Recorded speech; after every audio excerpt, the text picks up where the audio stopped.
निर्मला सीतारमण अपना बजट आधे घंटे से ज़्यादा समय हो चुका है जब वो लगातार बजट पढ़ रही हैं। इस बजट में निर्मला सीतारमण ने रेलवे के लिए 2.40 लाख करोड़ रुपए के पूंजीगत परिव्यय का प्रावधान किया गया है। इसके अलावा निर्मला सीतारमण ने क्षेत्रीय हवाई कनेक्टिविटी के लिए भी 50,000 पत्रों का पुनरोद्धार यानी कि उसका सौंदर्यीकरण और उसके विकास पर खर्च करने का ऐलान किया है। शहरी क्षेत्रीय हवाई कनेक्टिविटी के लिए 50,000 हवाई पत्तनों का जहां पुनरुद्धार होगा। इसके अलावा कर्नाटक की क्षेत्रीय कनेक्टिविटी के लिए 50,000 हवाई पत्तनों का उद्धार करने के साथ साथ शहरी अवसंरचना विकास निधि के लिए हर साल 10,000 करोड़ रुपए जुटाने का भी ऐलान निर्मला सीतारमण ने अपने बजट में किया है। कर्नाटक की ऊपरी भद्रा परियोजना को 5,300 करोड़ रुपए की मदद दी जाएगी। निर्मला सीतारमण रेलवे कनेक्टिविटी के साथ साथ हवाई कनेक्टिविटी को भी बढ़ाने के लिए लगातार बात कर रही हैं। शहरों में पूरी तरह से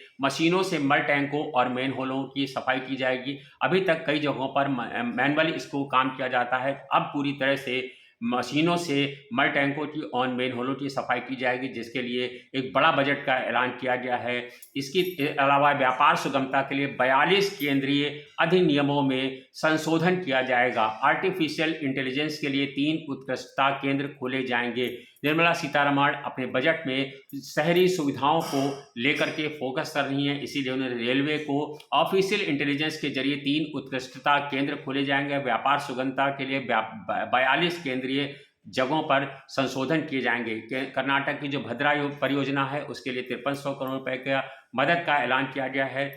शहरों में आपको याद होगा कि जब मल टैंकों की या मैनहोलों की सफाई होती है तो तमाम लोगों की जानें जाती हैं। कई बार आपने हादसे सुने होंगे, उसके लेकर के अब सरकार गंभीर हुई है और उसकी सफाई पूरी तरह से मशीनों के द्वारा की जाएगी। निर्मला सीतारमण कह रही हैं कि ये बजट अमृतकाल का पहला बजट है, इसलिए इससे पिछले बजट के दौरान रखी गई नींव को मजबूत करने में मदद मिलेगी। हम ऐसे समग्र और खुशहाल भारत का दृष्टिकोण रखते हैं जिसमें विकास का फायदा सभी लोग हैं। इसके अलावा केंद्रीय निर्मला सीतारमण ने कहा कि हम हर जरूरतमंद परिवारों को मुफ्त खाद्यान्न देंगे, यानी कि ये बात साफ है कि अभी आगे आने वाले समय में भी लोगों को मुफ्त खाद्यान्न योजना की जो परियोजना चल रही है वह जारी रहेगी। उन्होंने कहा कि हमने सुनिश्चित किया कि कोरोना काल में हमने सुनिश्चित किया कि हम किसी को भी भूखा पेट ना रखें। 28 महीनों तक 80 करोड़ लोगों को मुफ्त अनाज दिया गया है। 2 लाख करोड़ रुपए की खर्च करके अगले 1 साल में हम जरूरतमंद परिवारों को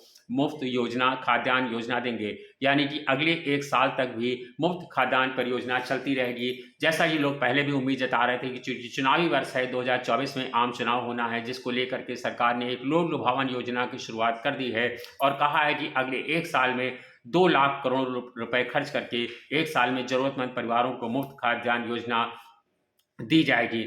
नवाचार और शोध के लिए नई राष्ट्रीय डाटा शासन नीति बनेगी। इस डाटा शासन नीति के तहत तमाम सारे जो इंफ्रास्ट्रक्चर हैं, जो टेक्नोलॉजी है, उसको आगे बढ़ाने के लिए काम की जाएगी। जो लोग रिसर्च करते हैं उनके लिए काम होगा और जो नए शोध को लेकर के आते हैं, नए विचारों को लेकर के आते हैं, उसमें नई राष्ट्रीय डाटा नीति जो बनाई जाएगी उसका ऐलान किया गया है। और इस डाटा नीति का ऐलान करते हुए निर्मला सीतारमण का कहना है कि इससे जो युवा हैं, जो शोधकर्ता हैं, उनको इसमें राहत मिलने जा रही है और उसके लिए भी एक बजट का ऐलान किया गया है। उनका कहना है कि एक शासन स्तर पर एक नीति बनाई जाएगी जिसके लिए सरकार गंभीर दिखाई पड़ रही है। निर्मला सीतारमण अपनी बातों को लगातार रख रही हैं और उनका कहना है कि जो कृषि ऋण लक्ष्य को बढ़ाकर 20 लाख करोड़ रुपए कर दिया गया है, जो कृषि ऋण था उसको 20 लाख करोड़ रुपए किया गया है। निर्मला सीतारमण का कहना है कि मैंने आपको पहले बताया कि 157 नए नर्सिंग कॉलेज भी स्थापित किए जाएंगे। 2014 में स्थापित 157 मेडिकल कॉलेजों के साथ ही 100 स्थान में 157 नए नर्सिंग कॉलेज स्थापित किए जाएंगे। ये एक बड़ा ऐलान है। एकीकृत फाइलिंग प्रक्रिया प्रणाली की भी स्थापना की जाएगी जो नवाचार और शोध के लिए नई राष्ट्रीय डाटा नीति का पर जागरूक मतलब निगरानी करेगी। एकीकृत फाइलिंग प्रक्रिया प्रणाली, यानी आपको याद होगा जब हम किसी काम को करते हैं तो जैसे उत्तर प्रदेश में सरकार ने शुरू की थी कि सिंगल विंडो, इसी तरह से केंद्र सरकार ने भी एकीकृत फाइलिंग प्रक्रिया प्रणाली शुरू की है, यानी एक जगह से सभी की चीज़ों को निर्धारण किया जाएगा, लोगों को जगह जगह भटकना नहीं किया जाएगा। आदिवासी छात्रों के लिए भी एक बड़ा ऐलान किया गया है। निर्मला सीतारमण ने कहा कि अगले 3 वर्षों में सरकार आदिवासी छात्रों को समर्थन देने वाले 740 एकलव्य मॉडल स्कूलों के लिए 38,800 शिक्षकों और सहायक कर्मचारियों की नियुक्ति की जाएगी।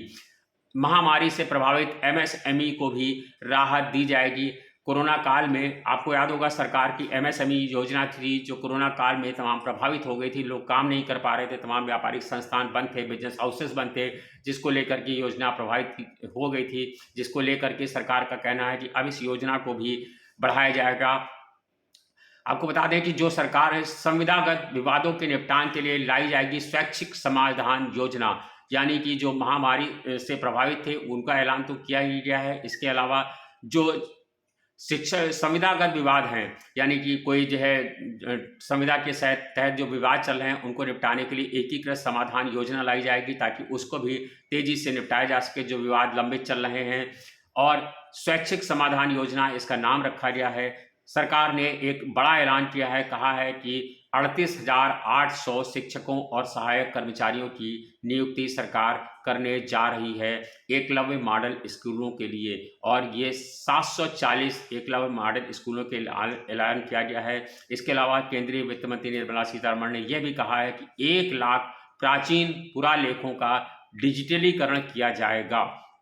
निर्मला सीतारमण ने अपनी 7 प्राथमिकताओं के बारे में बताया है कि उनकी 7 प्राथमिकताएं समावेशी विकास, अंतिम छोर तक पहुंचना, बुनियादी ढांचे और निवेश, क्षमता को उजागर करना, हरी वृद्धि, युवा शक्ति और वित्तीय क्षेत्र हैं। निर्मला सीतारमण ने यह भी कहा है कि युवा उद्यमियों द्वारा कृषि स्टार्टअप को प्रोत्साहित करने के लिए कृषि त्वरक कोष की भी स्थापना की जाएगी। निर्मला सीतारमण ने लगातार उनका कहना है कि हमारा एजेंडा आर्थिक एजेंडा नागरिकों के अवसरों को सुविधाजनक बनाना है। उनका कहना है कि हमारा आर्थिक एजेंडा नागरिकों के लिए अवसरों को सुविधाजनक बनाने, विकास और रोजगार सृजन को तेज गति प्रदान करना और व्यापक आर्थिक स्थिरता को मजबूत करने का हमारा ऐलान है। इसके अलावा ई न्यायालय स्कीम के लिए 7,000 करोड़ रुपए का ऐलान किया गया है। 3 साल तक नीति ये प्रभावित रहेगी। डिजी लॉकर में 7,000 करोड़ की लागत से ई न्यायालय स्कीम का तीसरा चरण शुरू किया जाएगा और ये 3 सालों के लिए जारी रहेगी। नीति आयोग का राज्य सहायता मिशन होगा जिस पर 7,000 करोड़ की लागत से ई न्यायालय स्कीम के तीसरे चरण को शुरू करने का ऐलान निर्मला सीतारमण ने किया है और अब अगले 3 सालों में इसका कार्यभार बढ़ता रहेगा और इसके लिए सरकार ने भारी भरकम धनराशि खर्च की है और अब तक की जो बजट आया है उसमें 7,000 करोड़ रुपए का इसीलिए ई न्यायालय को दिया गया है। निर्मला सीतारमण अपनी बातों को रख रही हैं और लगभग अब 44 मिनट हो चुके हैं जब निर्मला सीतारमण अपनी बातों को रख रही हैं। प्रधानमंत्री नरेंद्र मोदी उनकी बातों को गंभीरता से सुनते हुए जब निर्मला सीतारमण ने ई न्यायालय के तीसरे स्कीम का चरण का ऐलान किया तो प्रधानमंत्री नरेंद्र मोदी ने मेज थपथपाकर उनका स्वागत किया है। इसके अलावा निर्मला सीतारमण अब आगे बढ़ रही हैं 5G ऐप्स तैयार करने के लिए। उन्होंने कहा है कि जो 5G अभी तक जो सरकार नेटवर्क लेकर के आ रही थी उसके लिए अब 5G ऐप्स तैयार करने के लिए 100 नई प्रयोगशालाएं बनाई जाएंगी। ये एक बड़ा ऐलान है। जब 5G के लिए जो सॉफ्टवेयर बनाए जाते हैं, नए ऐप्स बनाए जाएंगे जो 5G पर चलेंगे, यानी कि अब सरकार अपनी नई तकनीक की ओर आगे बढ़ रही है। जो एडवांस टेक्निक हैं, यानी कई सारे ऐप्स ऐसे हैं जो 4G पर 3G पर चलते हैं, 5G पर नहीं सपोर्ट करते हैं। उसके लिए सरकार ने 100 नई प्रयोगशालाएं बनाने का ऐलान किया है जिसमें 5G को सपोर्ट करने वाले ऐप्स को बनाए जाएंगे और इसके लिए सरकार ने अब ऐलान कर दिया है। इन 5G ऐप्स बनाने के लिए जो 100 प्रयोगशालाएं बनाई जाएंगी उसके लिए भी सरकार एक बड़े बजट का ऐलान करने जा रही है। तो निर्मला सीतारमण अपने बातों को जो जिस तरह से